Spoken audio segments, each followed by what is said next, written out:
Bienvenidos a su canal UCR, un canal donde se hace televisión con sentido. Hoy vamos a continuar con el tema de energía y descarbonización de la economía, particularmente en el tema de petróleo y descarbonización de la economía. Y tenemos un invitado especial, el doctor Alejandro Muñoz Villalobos, a quien le damos la bienvenida. Muchas gracias, don Jorge. Encantado de estar aquí compartiendo con usted y abordar los temas que tenga gusto. El doctor Muñoz tiene una licenciatura en Economía de UCA, de El Salvador. Tiene una maestría en Administración y Dirección de Empresas de la Universidad Latina y tiene un doctorado en Educación de la Universidad de La Salle. Quisiéramos empezar, don Alejandro, preguntándole, ya que recientemente salió a la luz el Plan Nacional de Descarbonización, ¿cuáles serían las contribuciones de Recope a lograr las metas que se establecen en ese plan de descarbonización? Sobre todo porque hay tres periodos, uno al 2020, otro al 2030 y otro al 2050. Correcto. Bueno, Recope se ha planteado dentro de sus análisis y capacidades metas de corto y mediano plazo que vayan cumpliendo, digamos, con estas tres segmentos en donde se llevará a cabo, digamos, la descarbonización total hasta el 2050. En el muy corto plazo, comenzando desde el mismo 8 de mayo del año pasado, empezamos a visualizar cuáles eran las opciones que teníamos nosotros en la mano para que dentro de las posibilidades legales que tiene Recope pudiera ir avanzando en el tema. Usted sabe que nosotros, por ser un monopolio de hidrocarburos, no podemos entrar en el desarrollo de otro tipo de energías que no sea los derivados de fósiles. Entonces, tomando en cuenta esto, en el muy corto plazo, digamos de aquí al 30, digámoslo así, lo que podemos hacer son mezclas de biocombustibles, es decir, etanol derivado de la caña, o puede ser también de los rastrojos de piña y otras cosas, ¿verdad? Pero básicamente de la caña de azúcar. Podemos producir biodiesel a partir de los aceites de oleaginosas. Específicamente en Costa Rica hay mucha palma africana que se podría utilizar para eso. Ambos cultivos sin pretender ir más allá de lo que actualmente se siembra. Esto ya por consultas que hemos hecho con los productores. Esas dos posibilidades tenemos en el corto plazo. Aparte de incentivar el uso del gas licuado de petróleo, que es más limpio que la gasolina y el diésel, para ir disminuyendo las emisiones de carbono, por lo menos en el periodo del 20 al 30. Sin embargo, bueno, como usted recuerda, cuando se dieron los precios internacionales del petróleo muy elevados, por ahí del 72, 79, también se decía, tenemos que independizarnos del petróleo, ¿verdad? Porque el petróleo era demasiado caro y la economía costarricense seguía dependiendo, igual que ahora, como en un 65% de la energía comercial. También se hizo iniciativa con etanol, no tanto biodiesel, pero sí etanol, ¿verdad? Y no hubo, digamos, éxito debido a que se involucran muchas instituciones, el Ministerio de Agricultura, también la Liga de la Caña, ¿verdad? Correcto. En este caso también los productores de palma africana.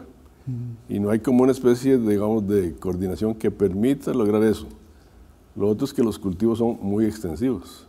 En esa época se decía que para sustituir un 10% de la gasolina se requerían 60.000 hectáreas. Y además de una caña especial para producir etanol y no para producir azúcar. Entonces hay que tener cultivos dedicados a eso. ¿Por qué usted cree que en esta otra ocasión sí va a tener éxito? Bueno, hemos delineado cuidadosamente y planificado la introducción del etanol. Hemos tenido muchas reuniones con los productores y también con el Consejo Nacional de Producción para coordinar y ver de qué forma nosotros podemos comprar localmente la producción. Según lo que ellos mismos nos han manifestado en estas reuniones, existe la capacidad en el país, de acuerdo a las áreas sembradas que tienen ellos actualmente, que son como 74,000 hectáreas, existe la posibilidad de proveer de etanol a recope para mezcla sin afectar, digamos, el consumo interno y la exportación. Esto es lo que nos ha manifestado. Sin embargo, nosotros, bueno, para explicar primero lo que usted me comentaba al principio, sobre el objetivo que se dio en los años 70 y 80, que fue más que todo una sustitución de las gasolinas por efecto precio, pero en esta ocasión nosotros no estamos tanto preocupados por un precio, sino porque hay condiciones climáticas que hay que atender. Es decir, aquí el objetivo no es tanto el precio que se paga actualmente por los derivados, sino la capacidad que tenga el país de ahorrarle CO2 al ambiente. Eso es un objetivo diferente. Entonces, pero hay que cuidar el precio para los consumidores, por supuesto. Claro, eso querría decir que entonces no importaría pagar más por el litro de etanol y de biodiesel que por el litro de gasolina. No, porque de diésel. No necesariamente, porque recuérdese que nosotros estamos regulados por la ARECEP. Y la ARECEP lo que nos dice a nosotros es, en la fórmula, para el cálculo de precio, se aplica el menor, sea el local o el importado. Si localmente nosotros no tenemos un precio tal que le brinde al consumidor un precio estable, similar al que tenemos hoy en la gasolina, entonces tendríamos que importar el etanol, ¿verdad? Entonces el juego va a depender de quién ofrezca el argumento aquel de que iba, digamos, a revitalizar la agricultura costarricense no se daría en este caso, ¿verdad? Se daría siempre y cuando el precio local sea competitivo. Sí, bueno, y ahora, ¿por qué cree usted que eso contribuiría a la descarbonización de la economía? Si tanto el etanol como el diésel, el etanol como el biodiesel tienen en su combustión producción de CO2. Además tienen contenido energético menor que la gasolina y que el diésel. Por lo tanto, se tendría que usar más cantidad de etanol para alcanzar la capacidad energética de la gasolina y más biodiesel para alcanzar la capacidad energética del diésel. Bueno, lo que pasa es que, digamos, lo que estamos haciendo es introduciendo hasta un 10%, que es lo que tenemos autorizado, hasta un 10% de etanol. Y en el caso del biodiesel, ahorita estamos haciendo formulaciones con un B5, digamos, hasta un 5%. Entonces, no altera mucho la capacidad energética de los combustibles. Básicamente, seguirían siendo diésel y gasolina, con la diferencia de que las emisiones de carbono del etanol y del biodiesel son menores que el combustible fósil. Entonces el efecto que estamos buscando es que en el ambiente haya menos contaminantes. Entonces, por los estudios que nosotros hicimos, si nosotros logramos un buen uso por un buen número de vehículos del etanol y también eventualmente del biodiesel, y sumado a esto el LPG, sobre todo en transporte público, sustituto del diésel o de la gasolina, en el caso de los vehículos, estaríamos ahorrando más o menos un 30% de las emisiones anuales actuales. Bueno, don Alejandro, vamos a ir a un corte y volvemos con el tema del petróleo, de los precios internacionales del petróleo, del gas natural.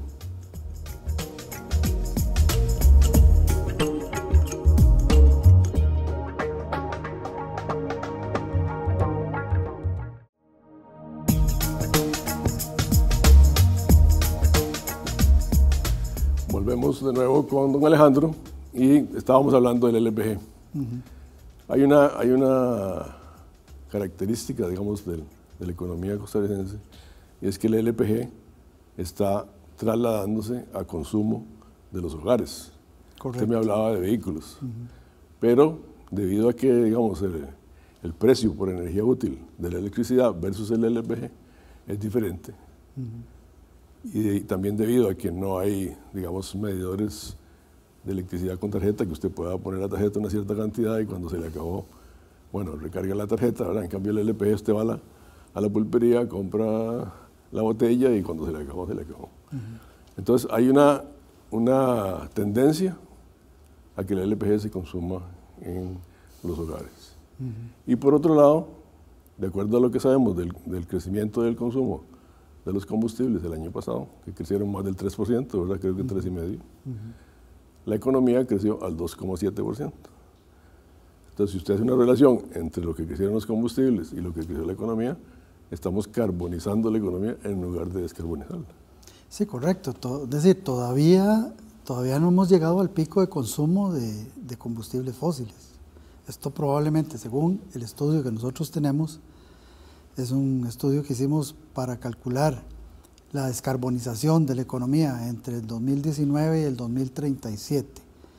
Y es hasta el 2031 que efectivamente el cambio en la tecnología, digamos, de transporte va a empezar a bajar, a sentirse. Entonces, todavía estamos en un pico, en una alza del consumo de hidrocarburos. No hemos llegado al límite. Entonces, esa tendencia va a seguir más o menos por una década. Lo cual implica que, por ejemplo, en el caso del GLP, que es el que más demanda está teniendo, no solo porque la gente se está cambiando para cocinar con GLP, sino porque hay una inercia en el mercado, no provocada por ninguna publicidad ni nada, en la que el consumo de GLP se está dando en el transporte, sobre todo en taxis y autobuses, que se han ido cambiando.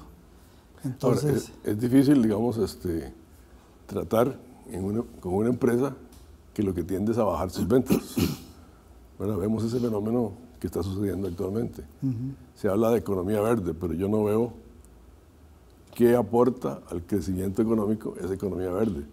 Lo que veo es, digamos, más desempleo. Lo que veo en el ICE también posiblemente sea desempleo, porque el consumo de electricidad está creciendo al 0,9%, o sea, cada vez hay menos ventas. ¿Verdad? Entonces, ¿dónde está el crecimiento que produce la economía verde? Porque si no hay crecimiento económico y hay esas inversiones en vehículos eléctricos, hay inversiones en infraestructura, hay inversiones en combustibles más caros, en paneles solares, en vehículos de LPG, o sea, no vamos a lograr la meta. El objetivo es lograr la meta, ¿no? Pero tomemos en cuenta que esto no es solamente una cuestión de bajar el uso de combustibles fósiles o de trasladarse hacia energías limpias, por ejemplo, en las casas, en lugar de cocinar con LPG, que cocinen con electricidad. Bueno, la electricidad en este momento es más cara que el LPG. No es solamente ese traslado, sino que lo que hay que procurar es un cambio en una serie de sectores de la economía que no solamente reduzcan las emisiones de carbono, sino que además tengan procesos industriales mucho más baratos, menos costosos. Esto todavía no se ha logrado.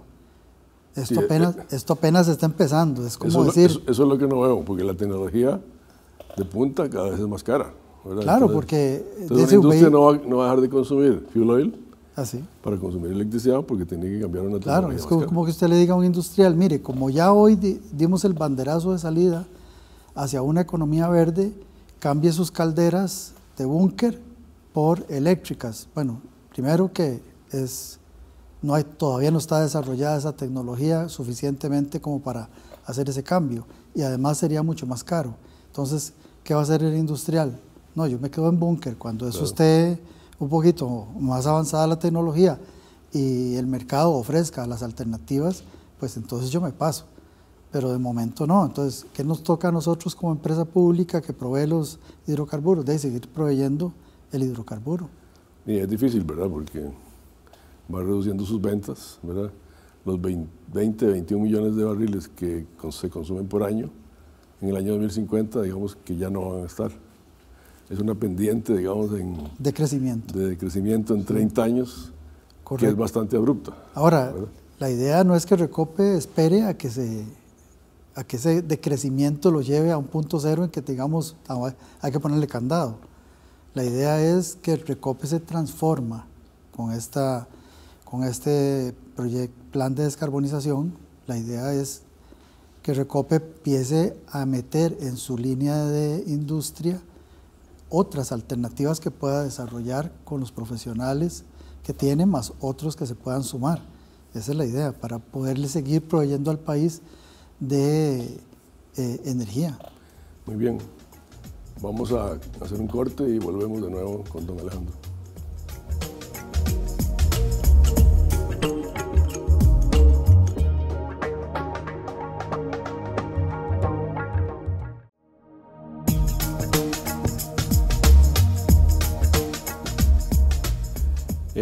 Sí, ¿y qué pasa con la exploración petrolera y con la refinería? Al salir el plan de descarbonización se murió la exploración petrolera y de gas natural en Costa Rica y se murió la refinería, porque por ahí anda un referéndum, ¿verdad?, que pretende que la ciudadanía reactive esa visión, digamos, un poco, digamos, antigua del abastecimiento de energía del país. Sí, bueno, el proyecto de refinería muere, no muere porque se tome la decisión ahora, muere porque hubo un problema en la tramitología del proyecto, que la Contraloría General de la República lo frena y no va más, y las negociaciones con la compañía que lo iba a desarrollar, pues no hubo ningún acuerdo y se termina por desechar, digamos, el proyecto. Ya en diciembre del año anterior, el Consejo Subsectorial de Energía, que es el que le corresponde el tema, elimina del Plan Nacional de Energía el proyecto de refinería.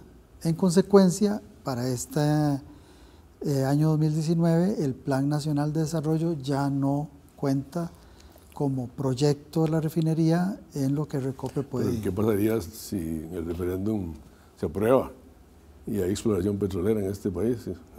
Vendría una nueva refinería. Bueno, entonces, como es vinculante para el Estado, lo que diga un referéndum, entonces tendríamos que reacomodarnos. Pero sería un despropósito, digamos, con respecto a lo que el planeta está demandando digamos, la gente está esperando que suceda, que es empezar a transitar hacia energías limpias y tener una mejor calidad de vida. Pero bueno, esto es una decisión de todos los costarricenses. Sí, otros países hacen esta transición hacia la descarbonización con el gas natural licuado. Aquí no tenemos porque no hemos explorado ni vamos a importarlo, pero en Panamá, por ejemplo, ya hay una central de 300 megavatios que funciona con gas natural licuado importado. También se pueden basar para comercios y para... Sí, claro, y es un poco más limpio, un poco más barato, pero la inversión para poder hacer eso es onerosa, es cara. Entonces no tendría mucho sentido como meter el gas natural para importarlo con una inversión cara en eso, si no tenemos la infraestructura necesaria para desarrollar el gas natural en Costa Rica. Es preferible, en este caso, el tránsito a las energías alternativas utilizando lo que hoy ya tenemos, que es el LPG, ¿verdad? Que lo tenemos disponible, ya tenemos toda la red de distribución y lo podrían utilizar al igual que el gas natural. ¿Y qué piensa usted de los precios internacionales del petróleo? Hace mucho tiempo que se mantienen estables, ya no dependen de la OPEP, ahora más bien son las reservas en Estados Unidos las que... Son las reservas de Estados Unidos las que mandan, sí. Así es. Se han mantenido estables, sin embargo, los precios de los hidrocarburos varían dependiendo de las temporadas en los Estados Unidos. En épocas de frío se necesita más consumo en los Estados Unidos, por lo tanto se encarece para el resto del mercado internacional. Entonces nosotros, ¿qué tenemos que hacer en Recope?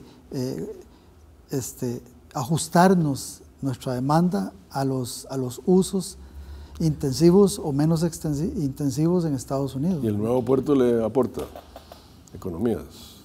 El nuevo muelle. El nuevo puesto petrolero. Sí, bueno, ese no ha entrado en operación formalmente. Se está instalando, terminando de instalar los controles y la capacitación del personal que lo va a operar. Nosotros esperamos que eso nos ayude en términos del costo, porque vamos a poder traer embarques más grandes. Y aunque los tanqueros que traen productos a nivel del Caribe son máximo de 300,000 barriles, o sea, no se van a poder traer tanqueros de 500,000 barriles porque esos son para crudo y no para productos y no existen, digamos, en la región. Entonces ese puerto se va a usar, digamos, que parcialmente. Porque estaba pensado para 80 toneladas. Una refinería. Sí, para una refinería. Pero digamos que el tancaje que tiene Costa Rica es bastante amplio con respecto al que hay en América Latina. Claro. Entonces eso le permite un flujo de reserva mucho mayor que el de otros países. Por lo tanto, digamos, si un barco viene con varios productos, jet, diésel o gasolinas, en esas combinaciones, pues nosotros podríamos recibir barcos más grandes que abastezcan los planteles y de esa manera ahorrarle un poco a los costarricenses. ¿Y está pensando en algo en el Pacífico?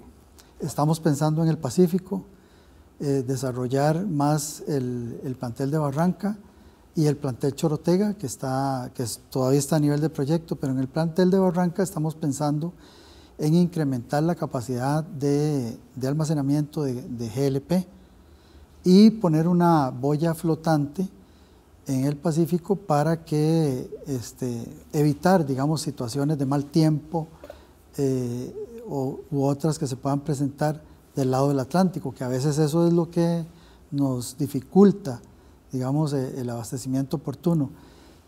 No porque haga falta en el país, sino porque a veces el atraque de un barco a veces cuesta, porque por ejemplo hay oleaje, entonces sí, el oleaje no permite que el barco se acerque al muelle. Bueno, pero eso era, digamos, el objetivo del nuevo puesto petrolero.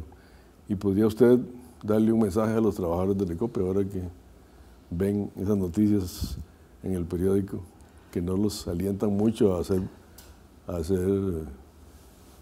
positivos en el desarrollo de su trabajo? Pues yo, antes de darles el mensaje, quisiera contarle que he tenido una altísima receptividad en la empresa por el planteamiento de la visión con la que estamos desarrollando la empresa y las posibilidades que tenemos a futuro, porque nosotros no estamos en un proceso de crecimiento y cierre de la empresa, sino que estamos en un proceso de transformación que le permita a Recope incrementar su nivel de negocios con otras alternativas. Así que mi mensaje para los funcionarios y funcionarias es que tengan tranquilidad, que tengan calma, que la empresa va a seguir dando trabajo, que los procesos que estamos llevando adelante, el estudio de procesos es para hacer más eficiente la estructura y por lo tanto utilizar mejor los recursos, incluyendo la riqueza de personal que tenemos. Bueno, es motivante para los empleados porque usted ve, digamos, en la zona atlántica, las empresas bananeras están despidiendo gente, o sea, hay desempleo debido, digamos, a la operación de APM Terminals, ¿verdad? Y no se ve un futuro muy halagador otra vez para Limón, ¿verdad? Que es una zona bastante deprimida. Sí, pero yo creo que ahí lo que hace falta es un poco de agresividad en la política pública para generar otro tipo de desarrollo, ¿verdad? Para que haya trabajo más diverso. Pero en fin. Bueno, Alejandro, le agradezco mucho su presencia en este programa. Con muchísimo gusto. Y a nuestros televidentes les decimos que volveremos en una próxima ocasión con otro tema diferente. Muchas gracias.